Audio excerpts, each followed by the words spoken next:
ప్రస్తుతం మనకు జియో హాట్‌స్టార్‌లో అందుబాటులో ఉన్న వెబ్ సిరీస్ గుడ్ వైఫ్. ఈ సిరీస్ 2009లో అమెరికాలో ఒక వెబ్ సిరీస్ ఉంటుంది. ఆ వెబ్ సిరీస్ యొక్క స్టోరీని కాపీ చేసి ఈ సిరీస్ అయితే తీయడం జరిగింది. ఈ సిరీస్లో ప్రియమణి ముఖ్యమైన పాత్ర పోషించింది. మొత్తము 6 ఎపిసోడ్ల దాకా ఉంటే ప్రతి ఎపిసోడ్ 30 నిమిషాల లోపే ఉండడం జరిగింది. ఈ సిరీస్లో ఎలాంటి అడల్ట్స్ సీన్స్ ఏమీ లేవు. కాకపోతే స్టార్టింగ్లో ఒక దగ్గర కొంచెం రొమాంటిక్గా ఉంటుంది, పెద్దగా ఉండదు, జస్ట్ అలా వచ్చి వెళ్ళిపోతుంది. ఆ ఒక్క సీన్ స్కిప్ చేస్తే సరిపోతుంది. మిగతాదంతా కూడా ఫ్యామిలీతో కలిసి కూడా చూడవచ్చు. ఇక ఈ వెబ్ సిరీస్ అయితే పర్వాలేదు, మరీ బాగలేదని చెప్పలేము, కాకపోతే మంచిదే, బాగానే ఉంది. సో తప్పకుండా ఈ వెబ్ సిరీస్ని అయితే చూసేయండి. ఒక భార్య తన పిల్లల కోసము సమాజంలో ఎలాంటి అవమానాలు ఎదుర్కొని తన పిల్లల కోసము తన కాళ్ళ మీద తను ఎలా స్ట్రాంగ్గా నిలబడుతుంది అనే విషయాన్ని అయితే డైరెక్టర్ అయితే చాలా బాగా చూపించడం జరిగింది. ఈ వెబ్ సిరీస్ అనేది హస్బెండ్ వదిలేసి లేదా హస్బెండ్కు దూరంగా ఉండే మహిళలకైతే ఈ వెబ్ సిరీస్ అయితే బాగా కనెక్ట్ అవ్వడం జరుగుతుంది. వాళ్ళకైతే తప్పకుండా ఈ వెబ్ సిరీస్ అయితే చూపించేసేయండి. ఈ వెబ్ సిరీస్ డ్రామా ఎమోషనల్గా రన్ అవుతుంది.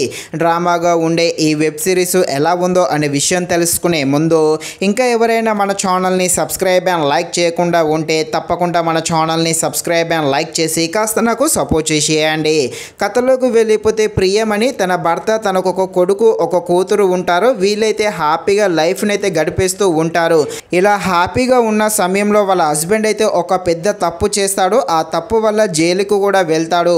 ఇలా జైలుకు వెళ్ళిన తర్వాతకి హీరోయిన్ తన పిల్లల భవిష్యత్తు కోసము ఏం చేస్తుంది, హస్బెండ్ చేసిన తప్పు వల్ల సమాజంలో హీరోయిన్ ఎలాంటి అవమానాలు ఎదుర్కొంటుంది అని తెలియాలంటే మీరు తప్పకుండా ఈ వెబ్ సిరీస్ని అయితే జియో హాట్‌స్టార్‌లో చూడాల్సిందే.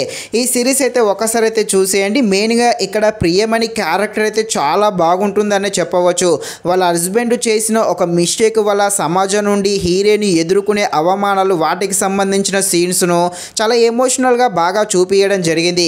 కాకపోతే కొంచెం రన్ టైం తగ్గించుంటే బాగుండు. దీనిని వెబ్ సిరీస్లా కాకుండా కాస్త మూవీలా తీసుంటే మాత్రం చాలా బాగుండు. ఈ వెబ్ సిరీస్ అక్కడక్కడ చాలా వరకు స్లోగా కూడా ఉంటుంది. కాకపోతే కంటెంట్ అనేది చాలా బాగుంటుంది. హస్బెండ్ దూరంగా ఉన్నప్పుడు సమాజంలో ఎలాంటి అవమానాలు ఎదురవుతాయి, తన పిల్లల భవిష్యత్తు కోసం హీరోయిన్ ఒక అమ్మాయి ఏం చేయాలి అనే సన్నివేశాలను అయితే చాలా బాగా డైరెక్టర్ అయితే చూపించడం జరిగింది. సో తప్పకుండా ఈ వెబ్ సిరీస్ ఒకసారి ఖాళీగా ఉన్నప్పుడు చూసేయండి. ఇది ఫ్రెండ్స్, మరిన్ని ఇలాంటి వీడియోస్ కోసం మన ఛానల్ని తప్పకుండా లైక్ అండ్ సబ్స్క్రైబ్ చేయండి. Thank you watching this video. జై హింద్.